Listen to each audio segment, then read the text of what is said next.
Today we held our annual Spirit of Giving event, getting to collect toys, clothes, food, and donations for a couple of lovely local nonprofits doing good for the Billings community. Well, good finally Friday evening, everyone. I'm Ren Wadsworth in for our John Martin, who's out on assignment tonight.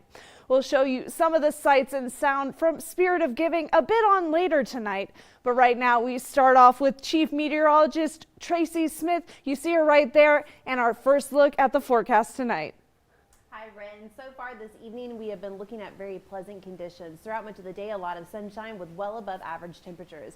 Even at this current hour, we're still looking at temperatures into the low to upper 40s from Billings, Livingston going into Miles City. Low 50s there out of Cody under clear skies.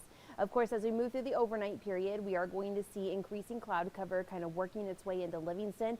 Notice that the winds are going to be on the breezy to gusty side. These are sustained winds at 30 to 40 miles per hour. We could see wind gusts up to 50, 65 miles per hour out of Livingston. In Billings going into Miles City, we are expected to see mostly clear to partly cloudy conditions. Temperatures mostly into the 30s, but quickly warming up tomorrow by 11, with daytime highs well above average for this time of year as most of us push into the low to even upper 50s. And of course, we're going to take a closer look at your weather forecast here in just a bit. Alrighty, thank you for that, Tracy. A D.C. Court of Appeals today upheld the law requiring Chinese-based ByteDance to divest TikTok in the U.S. by January 19th. It's now most likely heading to the Supreme Court, which means that a January 19th ban is unlikely, but ultimately a ban of the popular video app could take effect. NBC's Savannah Sellers reports on more. Today, federal judges unanimously upholding a law that could ban TikTok in the U.S., citing national security concerns. The three-judge panel saying TikTok and its Chinese-owned parent company ByteDance have a demonstrated history of manipulating the content on their platforms, including at the direction of China, adding TikTok never squarely denies that it has ever manipulated content. The TikTok ban is coming. This decision, enforcing legislation that requires ByteDance to sell TikTok to an American owner by January 19th or face that ban, ricocheting across the app that 170 million Americans use. Money, means of income, our small businesses are going to be affected by this. The judges unmoved, writing TikTok's millions of users will need to find alternative media of communication. But TikTok vowing to fight, arguing the ban was based on inaccurate information and pinning hopes of a reversal on the Supreme Court taking up the case. Noting the court has an established historical record of protecting Americans' right to free speech, and we expect they will do just that. We could see the court decide to take the case and put the ban on hold until they rule, likely in late spring or early summer of 2025. Is there a world where Trump has a magic wand and can make this ban go away? There's no magic wand here. This is law. If the Supreme Court upholds it and says that this does not violate the First Amendment and that it is constitutional, there's not many options left for Trump. This is not an executive order that he can just reverse on day one. Savannah Sellers, NBC News. Continuing our coverage of combating drug trafficking on tribal lands as a bill is introduced called the PROTECT Act. It would give tribal communities more authority to combat drug crimes on reservations.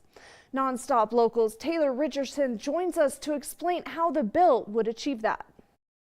For many years, drug traffickers have taken advantage of the complexity of criminal jurisdictions on indigenous reservations. But with this bill introduced by Senator Daines and Minnesota Senator Tina Smith, tribal law enforcement could better protect their communities from illegal drugs. Indigenous tribes are some of the hardest hit communities in the United States when it comes to drug violence and overdoses, as American Indians are 2.5 times more likely to become victims of a violent crime than other demographic groups, and more likely to die of an overdose than any other demographic group. Many cases never reach a conviction because tribal nations don't have the authority to prosecute offenders for many drug crimes that occur on reservations. We cannot stress enough the lethality of these drugs being produced by the Mexico-based drug cartels, which continue to flood our communities. The introduced PROTECT Act would allow tribal nations who are a part of the Special Tribal Criminal Jurisdiction to prosecute non-native offenders for crimes related to drug trafficking. The bill also would give tribal courts more flexibility to execute warrants and create simpler incarceration processes.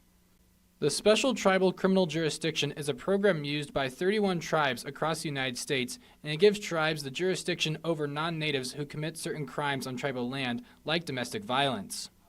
Justin Gray Hawks Sr., who is the tribal chairman for the Fort Peck, Assiniboine, and Sioux tribes, and a part of the Special Tribal Criminal Jurisdiction, said, in quote, about the bill, "This is great and an important step forward in public safety in Indian country." The Affiliated Tribes of Northwest Indians said, in quote, "The Affiliated Tribes of Northwest Indians passed Resolution 2405 in support of the PROTECT Act of 2024, a bill that strengthens tribal criminal justice systems to help combat the opioid fentanyl epidemic that is devastating our tribal communities. We urge Congress to move swiftly on this bill." From Nonstop Local News, I'm Taylor Richardson. Thank you for that, Taylor.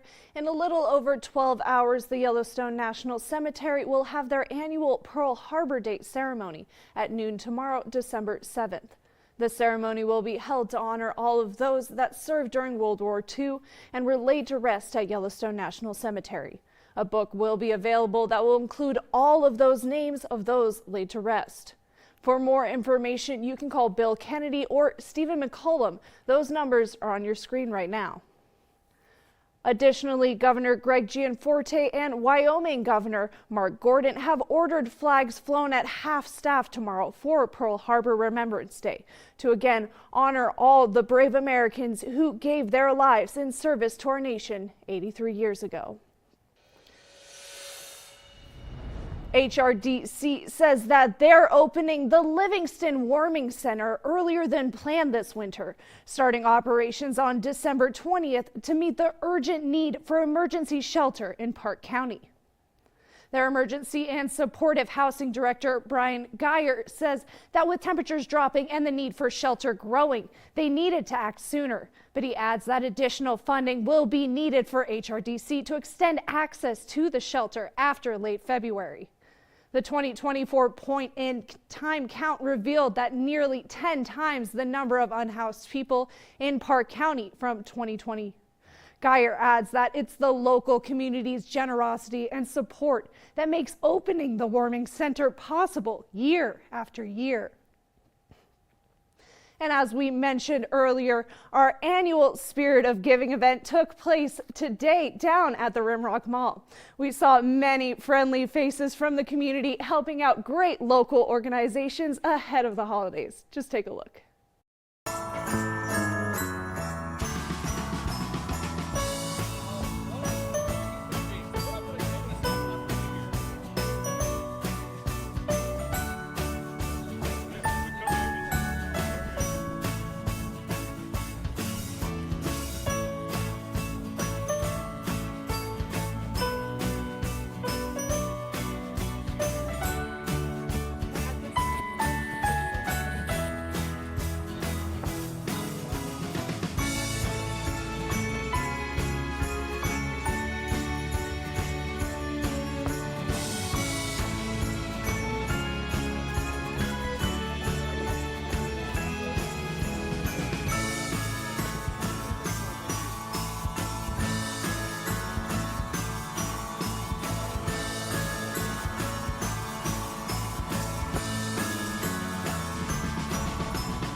as everyone could see, it was such a fun day with so many people who came out, but it also was a really successful day as well.